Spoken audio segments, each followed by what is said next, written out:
Hello दोस्तों, आज हम आपको बताएंगे संख्या पद्धति का एक महत्वपूर्ण टॉपिक जिनमें एक आती हैं कुछ महत्वपूर्ण संख्याएं जो हमारे एग्जाम की दृष्टि से बहुत महत्वपूर्ण है और इनसे मिलते जुलते हुए बहुत छोटे छोटे क्वेश्चन बनते हैं, जिनमें एक पहली संख्याएं आती हैं पूर्ण संख्या।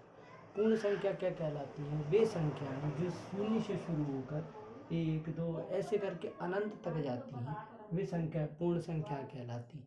इसे हम ऐसे भी याद कर सकते हैं कि शून्य शून्य हमारी हर कंडीशन को पूर्ण करता है। जैसे एक के साथ रख के 100 को 10 बनाता है, 100 बनाता है, 2 के साथ 20 बनाता है। इस तरीके से हर गिनती को पूर्ण करता है। इसलिए अपन ऐसा ट्रिक के तौर पे याद कर सकते हैं कि पूर्ण संख्याएं कहाँ शुरू होती हैं? शून्य से शुरू होती हैं। अगली बात आती है हमारी एक संख्याएं हैं प्राकृत संख्याएं।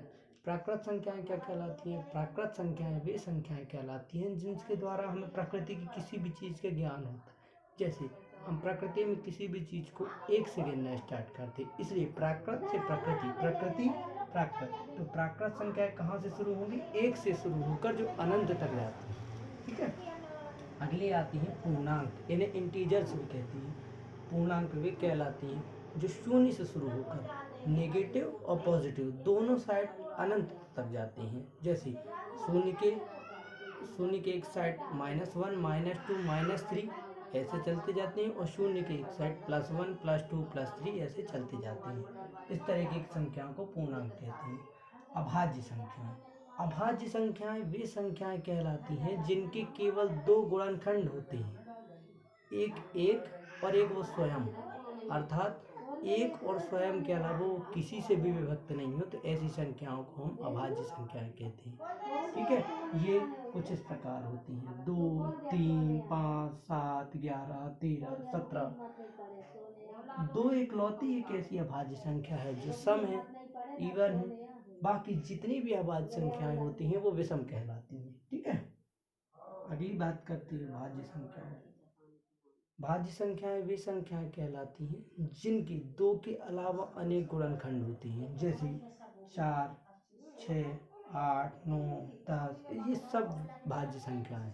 ठीक है। ये भी अनंत तक जाती है। अगली आती है सहअभाज्य संख्याएं। सहअभाज्य संख्याएं वे 2 संख्याएं होती हैं जिनका HCF अर्थात मापासा अर्थात महत्तम समावर्तक 1 होता है। ठीक है। जैसे कोई भी 2 संख्याएं जिनका HCF 1 है वे सहअभाज्य संख्याएं होंगी, वो कोई भी हो सकती है।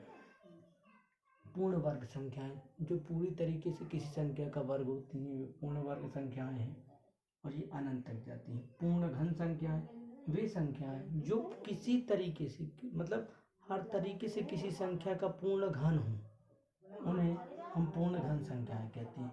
उसके बाद आते हैं हमारे इवन नंबर, सम संख्याएं। सम संख्याएं वे संख्याएं जो 2, 4, 6, 8, 10, 12 अर्थात जिनके लास्ट में 2, 4, 6, 8 या 0 आए, या ऐसा भी कह सकते हैं 2 से डिवाइड होने वाली सारी संख्याएं सम संख्याएं कहलाती हैं। उसके अलावा विषम संख्याएं, विषम संख्याएं अब हमारी हैं। विषम संख्याएं ये हमारी 1 से स्टार्ट होती हैं और अनंत तक जाती हैं, लेकिन ये सारी विषम, क्योंकि इनके लास्ट में 1, 3, 5, 7, 9 लगा रहता है। ठीक है, इनके अंतिम स्थान पे। उसके बाद आती है हमारी परिमेय संख्या।